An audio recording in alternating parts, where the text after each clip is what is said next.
नमस्कार। Solid facts with Hemant पत्री में आपका स्वागत है।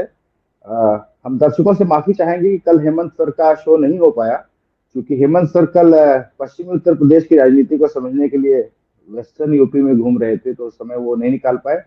मैं जो है वो इस समय पश्चिम बंगाल की राजनीति को समझने आया हूँ। राम प्रकाश राय जी बिहार और पूर्वी उत्तर प्रदेश की राजनीति को समझने के लिए बाहर निकले हुए हैं। तो कुछ हमारे आजकल के वीडियो हो सकता है कि आपको स्टूडियो से नहीं दिखे, लेकिन हम लोग चाहेंगे कि जमीनी सच्चाई आपको आप तक पहुंचाएं। और लेकिन जो इस समय राजनीति का केंद्र बना हुआ है वो है अमेरिका। जब से ट्रंप साहब आए हैं, उन्होंने सारी लाइमलाइट खींच रखी है, और बहुत सारे लोगों को जिनको लाइमलाइट का शौक है उन सबको बड़ी तकलीफ है कि सारी लाइमलाइट जो है वो ट्रंप जी ले गए हैं। ट्रंप जी का एक चुनाव के समय उन्होंने बहुत बड़ी बड़ी बातें की थी जनता को, हम ऐसे ऐसे आपको टैक्स से छूट देंगे, राहत देंगे बहुत सारी चीजों में। और उस समय उन्होंने इलॉन मस्क जो है उनके एक बड़े की प्लेयर थे उनके चुनाव में। और जब चुनाव जीते तो 2 ही 3 महीने के अंदर उनमें कुछ खटास पैदा हुई, और अब जो बातें साफ हो रही हैं कि डोनाल्ड ट्रंप जी एक वन बिग ब्यूटीफुल बिल लेकर के आए हैं, जिसमें कि जरूर जनता को कुछ राहत मिलने की उम्मीद है। लेकिन जो सबसे बड़ी परेशानी है, अच्छा एक और मैं आपको बता दूं, उसके बाद ज्यादा डिटेल हेमंत सर बताएंगे। जो इस समय अमेरिका के ऊपर जो नेशनल डेट है वो करीब 36 ट्रिलियन यूएस डॉलर्स का है। और ऐसा कहा जा रहा है कि ये जो वन ब्यूटीफुल बिल है और जो रियायतें दी जाएंगी उससे करीब 3.33 ट्रिलियन डॉलर्स का और इस पर बोझ पड़ेगा, जिसके लिए कि ट्रम्प प्रशासन को कुछ कटौतियां करनी पड़ेंगी। और वो कटौतियां वो जो इलेक्ट्रॉनिक व्हीकल्स होते हैं और बहुत सारे जो अल्टरनेट एनर्जी होते हैं, कुछ और मेडिकल के लिए कुछ कुछ सुविधाएं देती है अमेरिका की सरकार, उस पर कटौती करने की तैयारी चल रही है, जिसको लेकर के बहुत सारी नाराजगी है इलॉन मस्क के मन में। और दोनों के रास्ते अब जुदा हो चुके हैं। और यहां तक कि अब हेमंत सर से मैं पूछूंगा कि ये सब बिल तो पास हो गया है कल सेनेट में वहां पे, हालांकि वो बहुत थिन मार्जिन से पास हुआ है, 51 और 49 के मार्जिन से पास हुआ है। और ऐसा कहा जा रहा है कि वो प्रभाव जो है वो इलॉन मस्क का था कि 2 3 और सेनेटर्स ने क्रॉस वोटिंग किया, जिसकी वजह से कि इतने थिन ग्राउंड पे ही अब ये बिल पास हो पाया है। तो हम क्या फिर माने कि ये ट्रंप के लिए बहुत बड़ी सक्सेस है, या मस्क उनको एक झटका देने में कामयाब रहे हैं, क्योंकि अब वो पॉलिटिकल पार्टी बनाने की भी तैयारी कर रहे हैं। इस पर जरा हमारे दर्शकों को सर डिटेल में समझाएं आप। गणेश जी नमस्कार। आपको सारे दर्शक साथियों को। कलकत्ता में आप हैं, कलकत्ता का समझिए जरा। अगले साल फिर कुछ बैटिंग वेटिंग वहां भी करेंगे। तो बेसिकली क्या है गणेश जी, जो ये कल हुआ ना रात को, कल लेट नाइट में जो अमेरिका की सीनेट में हुआ, ये काफी ऐतिहासिक है एक तरीके से कि बिल बिल्कुल टाई हो गया था और लास्ट मोमेंट पे कास्टिंग वोट लेकर के जेडी वेंस साहब आए। और ट्रंप का जो ना केवल बहुत ही महत्वाकांक्षी कहिए, बल्कि उनका एक सबसे बड़ा जो पॉलिसी का सबसे बड़ा प्रतीक था, वो ये बिल है, बिग ब्यूटीफुल बिल। और ये बेसिकली है क्या कि ट्रंप ने जो 2017 की जो पिछले कार्यकाल में जो अपने अरबपति मित्र हैं, उनको जो अरबों रुपए का आनंद करवाया था एक्स्ट्रा टैक्स छूट दे करके, ये उसको रेगुलराइज करने का कार्यक्रम है। तो अगर कोई भी बिग ब्यूटीफुल बिल होता तो वो देश के लिए होना चाहिए और देश का कर्ज कम होना चाहिए, जैसा आपने कहा। यहां तो उल्टा है, 4 ट्रिलियन से बढ़ा करके कर्ज लेने की क्षमता 5 ट्रिलियन की जा रही है। मैं एक लाइन में कहूंगा कि अगर आपकी कर्ज लेने की क्षमता बढ़ा रहे हो आप अपने बिल के जरिए, तो आप देश का भला कर रहे हैं या बुरा कर रहे हैं। केवल एक ही लाइन की बात, हम तो कम पढ़े लिखे लोग हैं, साधारण भाषा में बात करते हैं।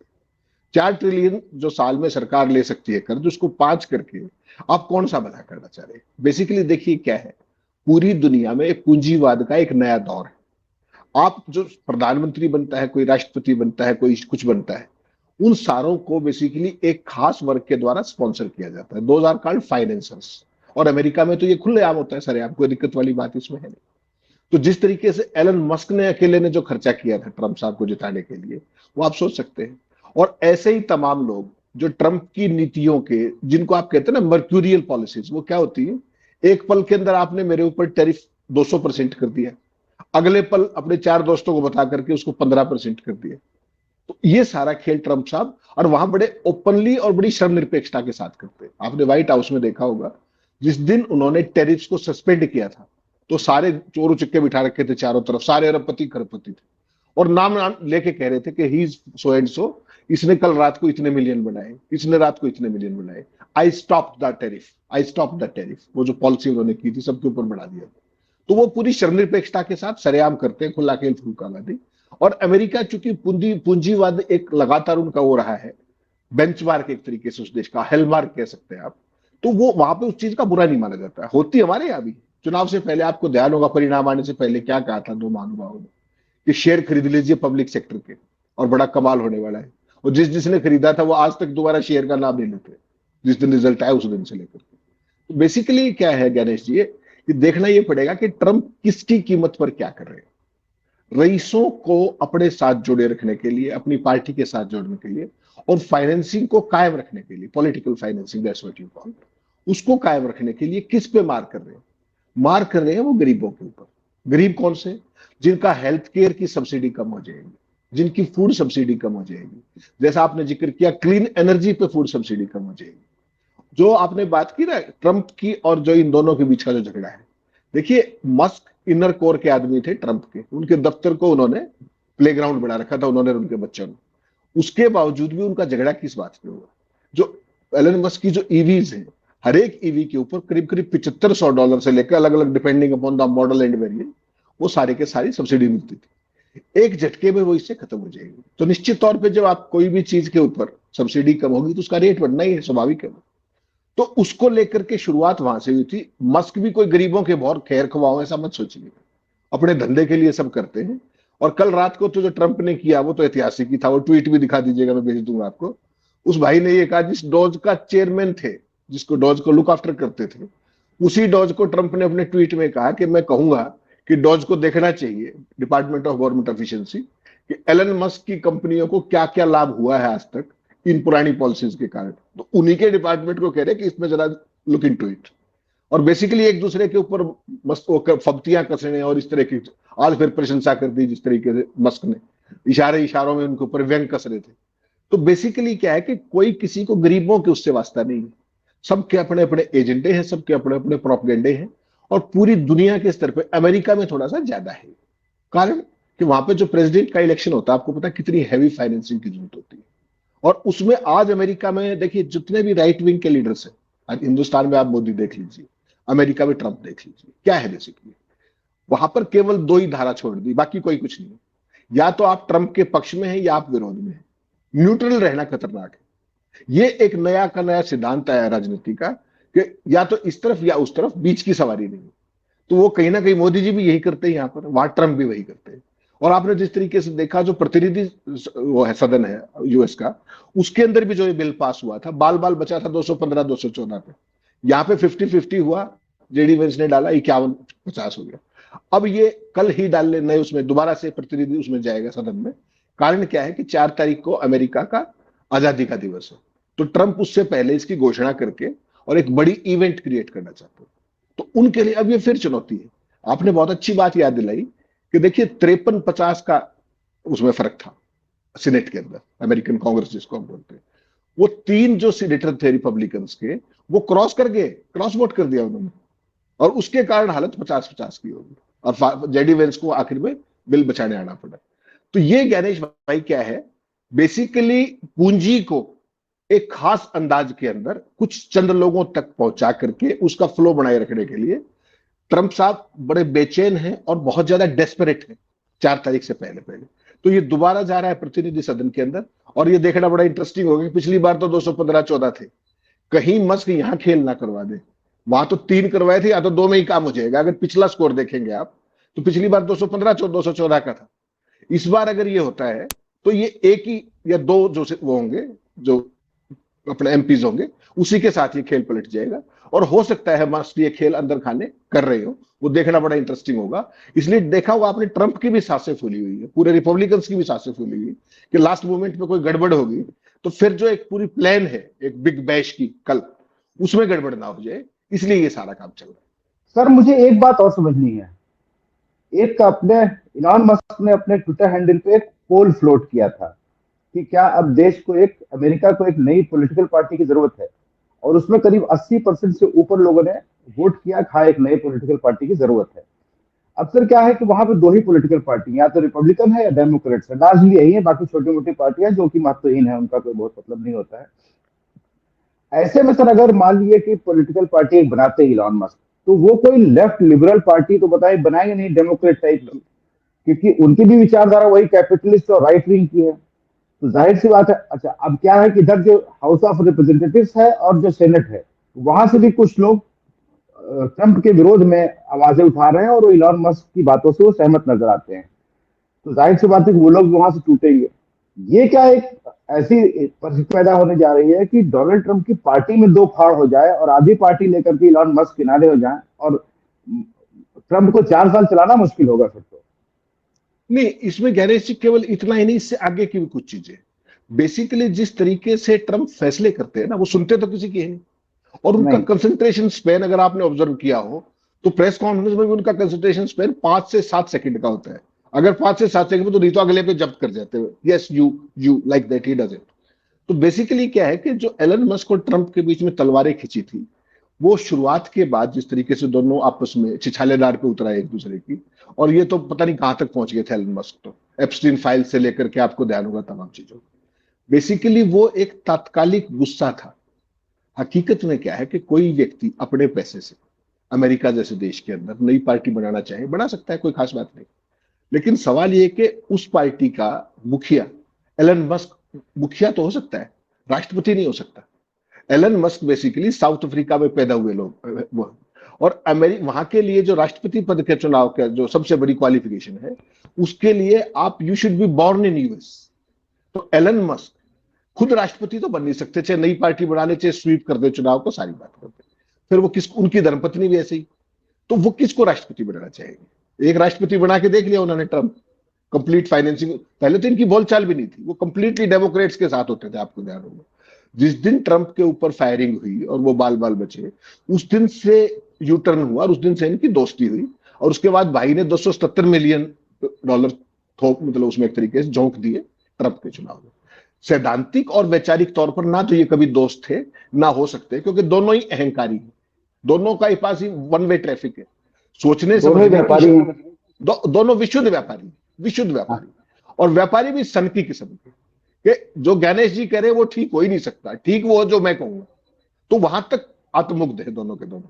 तो इनकी लंबी दोस्ती चलनी भी नहीं थी, अगर आपको ध्यान हो, हम शुरू से ही बात कर रहे थे जिधर इनॉग्रेशन हुआ था उस दिन से। यहाँ क्या है कि कुछ एक होता है धमकी देना, पोस्चरिंग करना, और एक होता है उस बात को ग्राउंड रियलिटी बनाना। वो जो आपने देखा होगा, जो सर्वे कराया गया था, वो जो एलन मस्क का हैंडल है एक्सपी कराया गया था, उसमें लाखों लोगों ने भाग भी लिया, सारी बात। उसके बावजूद भी वो था तो एक्स के ऊपर ना, तो उसके रिजल्ट्स को भी मैनिपुलेट किया जा सकता है, कुछ भी किया जा सकता है। प्लस मस्क किसी भी रूप में, जो भी एक समझदार व्यापारी होता है ना, वो दोनों तरफ फाइनेंसिंग करके रखता है, तू इतने ले, तू इतने ले, और वो खुद पार्टी कभी नहीं बनता, अगर समझदार है तो। और यहां तो टेक्निकल प्रॉब्लम दूसरी है, लीगल प्रॉब्लम है, कि मस्क खुद राष्ट्रपति कभी नहीं बन सकते इन द प्रेजेंट बर्थ, क्योंकि वो अमेरिका में पैदा नहीं हुए, उसके लिए वो जरूरी चीज है। तो इस तरह की पोस्चरिंग चलती रहेगी, धमकीबाजी चलती रहेगी, लोगों को बहलाया जाएगा, फुसलाया जाएगा, उनका मनोरंजन होता रहेगा। हकीकत में ऐसा कुछ भी नहीं है, ना मस्क वो रेड लाइन क्रॉस करेंगे। और जो आपने बात की रिपब्लिकन्स की, अमेरिका में एक चीज बड़ी कमाल है गणेश भाई, दर्शकों के लिए बताऊं। हमारे यहाँ तो आप वो ले आए थे दल बदल कानून, कि भाई जो पार्टी ने विप कर दिया उसके हिसाब से आप जाइए, वरना डिस्क्वालीफाई हो जाइए। यूएस के अंदर ऐसा नहीं, आप अपनी अंतरात्मा की आवाज पर जैसा चाहे वोट कर सकते हैं, चाहे तो एब्सटेन भी कर सकते हैं, उस पर आपके ऊपर कोई कार्रवाई नहीं होती। उसी विप का नहीं लगता परिणाम, वहां। विप नहीं लगता है, दल बदल कानून नहीं, अगर सीधी बात करें तो। उसके कारण ये 3 रिपब्लिकन उधर चले गए। अब देखना केवल ये होगा कि दूसरे हाउस के अंदर जब ये जाएगा, अगर मस्क ने हल्का सा भी खेल कर दिया, जिसकी संभावना है, अब ये नहीं पता उन दोनों के बीच की आपस की क्या है। कल सुबह तो व्यंग कर रहे थे उनके ऊपर, शांति के मसीहा, वो इनडायरेक्ट वो जाहिर था एक तरीके से, कि भाई तुम वो लेट हो गए, वो नोबेल प्राइज का रखा, ले लवा लो, बाद में दिक्कत होगी, काम का 100 बात है। तो उस तरह की चीज उनके बीच में है। तो कहीं वो अगले जो वोटिंग कल होने वाली है, उसमें कोई खेल ना करवा दे। वैसा हो गया तो फिर ट्रंप को लेने के देने पड़ जाए, क्योंकि उसका एक बड़ा वायदा है। और लोकल मोर्चे पे, स्थानीय मोर्चे पे आप देखेंगे तो ट्रंप लगातार फेल हो रहे, जो कुछ वो वायदे करके आए थे उसकी डिलीवरी नहीं हो पा रही। यही कारण है कि वो इस एक बड़े झटके से अपने एक खास मेगा जो उसका सपोर्टर बेस है, उसको कहीं ना कहीं प्रभावित करने के लिए डेस्परेट है ट्रंप, लगातार पिछले कुछ समय से। जी सर, अब थोड़ी देर हम लोग अपने देश की भी बात कर लें। हमारे देश के प्रधानमंत्री जी फिर एक लंबी यात्रा पर निकले हैं, और और मैं कहीं पढ़ रहा था, ये था कि अब तक की सबसे लंबी विदेश यात्रा, 9 दिनों में 5 देश कवर करेंगे मोदी जी।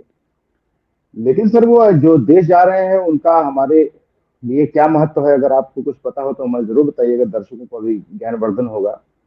और इस क्या पूरी दुनिया, मैं पाकिस्तान पे आऊंगा लेकिन पूरी इस दुनिया में खलबली मचे से बिल्कुल मोदी जी किनारे पड़ गए हैं। कोई मोदी जी की पूछने वाला नहीं है। मोदी जी अपना कहीं जहाज लेकर के उड़ रहे हैं। और मतलब ये क्या कर रहे हैं, जरा हमें बताएं फिर मोदी जी के बारे में। नहीं, आप देखिए मोदी जी को प्लीज ऐसा मत कीजिए। मोदी जी पूरी तपस्या में लीन है और 5 दिनों के अंदर 9 दिनों के अंदर 5 देशों की सबसे लंबी यात्रा, सही कहा आपने, अब तक की सबसे लंबी यात्रा है, इसमें कोई शक नहीं।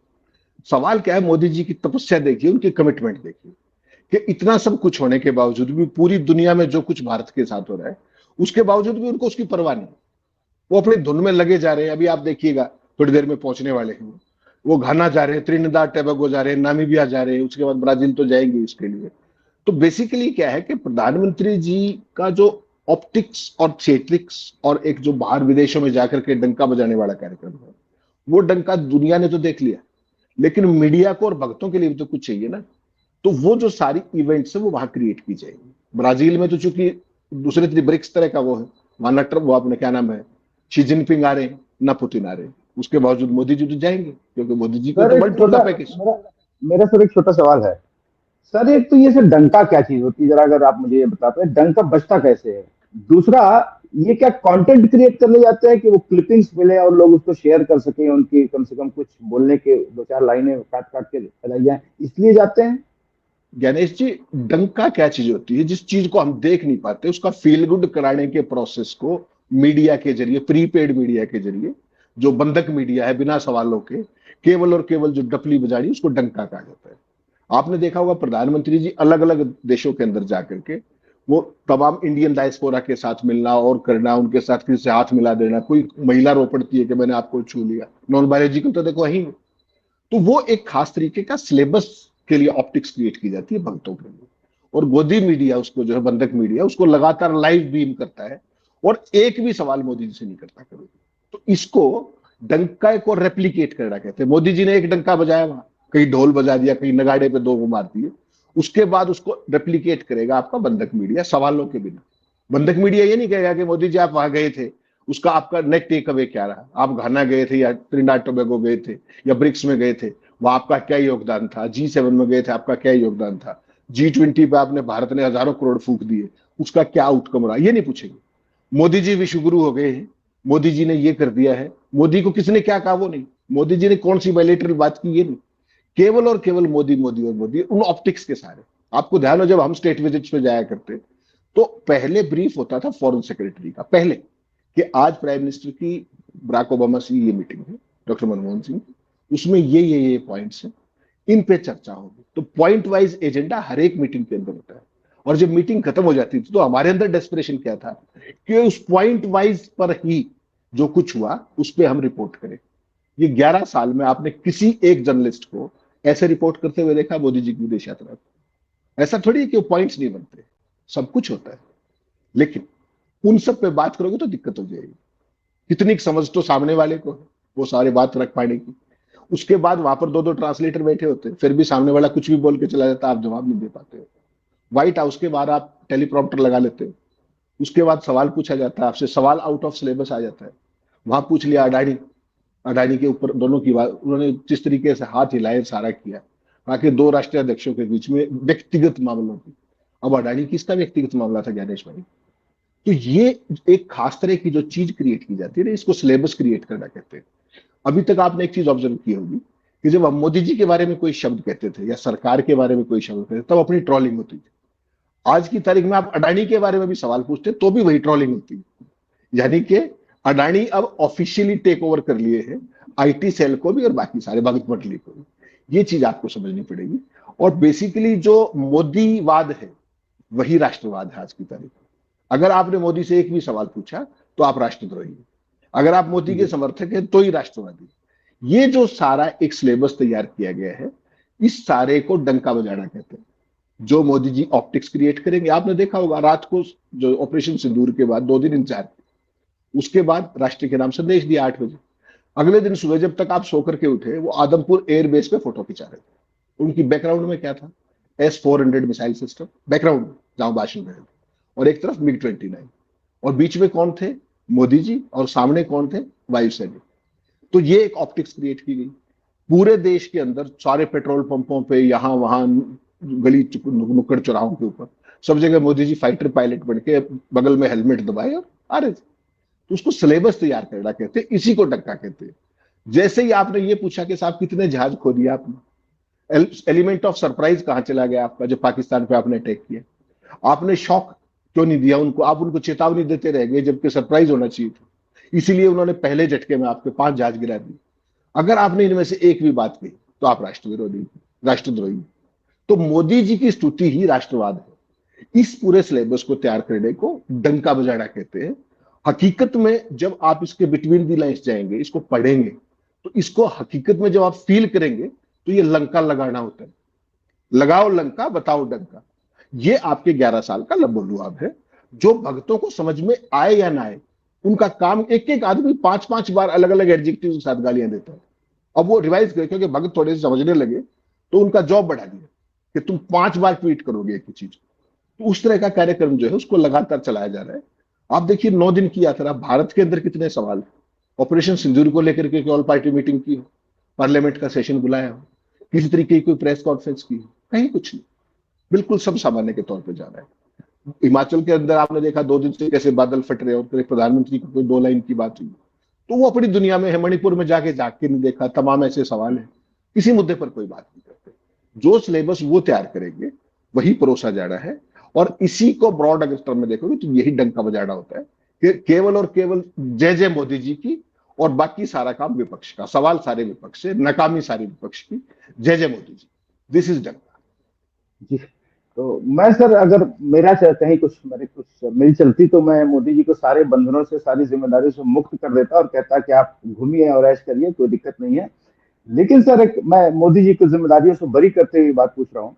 पाकिस्तान को अभी एक बड़ा शोर हुआ कि पाकिस्तान को यूनाइटेड नेशन सिक्योरिटी काउंसिल की प्रेसिडेंसी मिल गई है। तो वो प्रेसिडेंसी मैं बता दूं कि 1 महीने के लिए मिली है, रोटेशनल बेसिस पे होती है। और पाकिस्तान को 2 साल के लिए नॉन परमानेंट मेंबर बनाया गया है जनवरी 2025 से। वो बड़ी बात नहीं है। बड़ी बात यह है कि जब वोट हुआ, तो 193 देशों में 182 देशों ने पाकिस्तान के पक्ष में वोट किया। ज्यादा बड़ा झटका यह है। मैं मोदी जी से कोई सवाल नहीं पूछ रहा हूं, मैं उनको बरी करता हूं जिम्मेदारी से। लेकिन मैं इसे पूछना ही चाहता हूं कि जब 2008 का मुंबई अटैक हुआ, तो भाजपा को आज बड़ी परेशानी है कि उसमें मनमोहन सिंह ने अटैक क्यों नहीं किया, अटैक क्यों नहीं किया। अटैक तो नहीं किया, 100-200 जाने नहीं ली, लेकिन शायद डिप्लोमेटिकली दुनिया में इतना घेर दिया था कि उसको एक पूरी दुनिया एक आतंकवादी देश की नजर से देखने लगी थी। उनको फंड्स मिलने में दिक्कत हो रही थी, वो बार बार जाके जस्टिफाई करते थे कि नहीं नहीं, हम टेररिज्म के मारे हुए। लेकिन उसके बाद क्या हुआ कि ओसामा बिन लादेन पाकिस्तान में ही मारा गया। तो एक माहौल बना था पाकिस्तान के खिलाफ। ऑपरेशन सिंदूर में जरूर 100-200 लोग मारे गए, लेकिन जो दुनिया में एकदम से पता नहीं क्या हो गया है, और दुनिया को क्या हो गया है कि सारी फंडिंग उसको मिल रही है, उसको इज्जत मिल रही है, उसको मतलब यूनाइटेड नेशंस की काउंटर टेररिज्म कमेटी का उसको चेयरमैन बना दिया जा रहा है। ये क्या हो रहा है दुनिया को? मैं मोदी जी को बरी करता हूं, लेकिन दुनिया के देशों को क्या हो गया कि पाकिस्तान को क्यों आतंकवादी देश नहीं मान रहे, और कोई बहुत अच्छा फलता फूलता देश मानने लगे हैं क्या? गणेश जी माफ कीजिएगा, मैं आपके सवाल से सहमत नहीं जी। हूँ। दुनिया के देश माने चाहे ना माने, आपके प्रधानमंत्री या आपका देश उसको आतंकवादी देश मानता है क्या? आपने घोषित कर दिया उसको आतंकवादी? बता दीजिए, अगर कर दिया हो तो दूसरों से उम्मीद कीजिए। जब आपने नहीं किया तो दुनिया से उम्मीद क्यों? उसके सब टेररिज्म का सबसे बड़ा भुक्तभोगी कौन है? भारत। कितने दिनों से? 45 साल से। आपने घोषित नहीं किया और दुनिया घोषित कर दे, तो वही बात हुई कि भगत सिंह पैदा होना चाहिए लेकिन पड़ोस में होना चाहिए। जब आपने घोषणा नहीं की, आप औरों से उम्मीद कर रहे हो, तो पहली बात तो मैं इस बात के सहमत नहीं। दूसरी बात आपने कही कि पाकिस्तान में ऐसा क्या हो गया। ये चीज बहुत महत्वपूर्ण सवाल आपने पूछा, और आज की तारीख में दादागिरी चल रही है एक आदमी जिसका नाम है डोनाल्ड ट्रंप। तो चाइना के साथ पाकिस्तान की दोस्ती बिल्कुल बुजम फ्रेंड्स वाली है, ठीक, दोनों में कोई समस्या नहीं है। वो एक गुरु है, एक चेला है, कहीं कोई समस्या नहीं। दूसरे ध्रुव पे रशिया था। रशिया पहले दूसरी शक्ति थी, आज की तारीख में रशिया चीन के झंडे के नीचे है, दुर्भाग्य से, हमारे लिए दुर्भाग्य। अदरवाइज वो मजबूत थे तो हमारे लिए अच्छा था। आज चाइना ज्यादा ताकतवर है और रूस उसके झंडे के नीचे। उसी कारण से इधर तो इनकी परमानेंट नेचुरल दोस्ती थी, वहां डॉक्टर मनमोहन सिंह का आपने जिक्र किया, जो बंबई हमले से लेकर के लगातार जब तक 2014 तक पाकिस्तान हमेशा रिसीविंग एंड पे होता था हर एक इंटरनेशनल फोरम पे। वो उन्होंने कश्मीर का नाम लेना, भारत को उनकी मिट्टी पलीत करना, टेररिज्म के मामले पर उनको साइडलाइन करना, ये बेहद सामान्य प्रक्रिया थी। और हालत ये थी कि एफएटीएफ की ग्रे लिस्ट में थे, उनको कर्ज लेने में भी भारी आफत आती थी। उसके बाद आया मोदी जी का स्वर्णिम काल, इसको आप कौन सा काल कहते, अमृत काल आ गया, अमृत काल। तो भारत में मोदी जी की कोई पॉलिटिकल रैली सभा जब तक पाकिस्तान को 4-6 ना सुनाए, लाल वो आंखें करके और वो करके, तब तक उनकी कोई जनसभा, कोई चुनावी रैली पूरी नहीं होती। एक सवाल, आप विद्वान आदमी हैं, आपके पास छोड़ रहा हूं, 14 से लेकर के आज तक मोदी जी के मुंह से या उनके किसी भी वरिष्ठ मंत्री या नौकरशाह के मुंह से इंटरनेशनल प्लेटफॉर्म पर आपने उनके मुंह से पाकिस्तान का नाम सुना है क्या? एक बार सुना हो तो मैं इवेंट जानना चाहूंगा। तो पाकिस्तान का नाम आपके लिए वोट जुगाड़ने का जरिया है, आतंक से लड़ने का नहीं, माफ कीजिए। अगर किया हो पाकिस्तान का नाम कहीं लिया हो, सीमा पार क्यों, सीमा पार तो भैया भूटान भी है, बांग्लादेश भी है, चीन भी है। अब मेरे जैसे ना समझ तो किसी को भी समझ सकता है, तो आप नाम लीजिए ना। भारत में तो आप पाकिस्तान को गोली के बदले गोले की बात करते हो, कादर खान टाइप के डायलॉग, जिसका कोई राजनीति में कोई वो सुनी हो, राजनीति में उसका कोई स्थान नहीं है। Diplomacy is a serious business boss, it's not like that. उसके बावजूद आपकी नोटंकी रोज चलती है, गोली गोला फलाना ये वो। मधुबनी में जाके अंग्रेजी बोलने लगे, व्हाइट हाउस में खड़े होकर हिंदी बोलने लगे, अब पता नहीं। तो बेसिकली क्या है कि इंटरनेशनल फोरम के ऊपर आपकी जो पॉलिसी है उस पर कंसिस्टेंसी होनी चाहिए।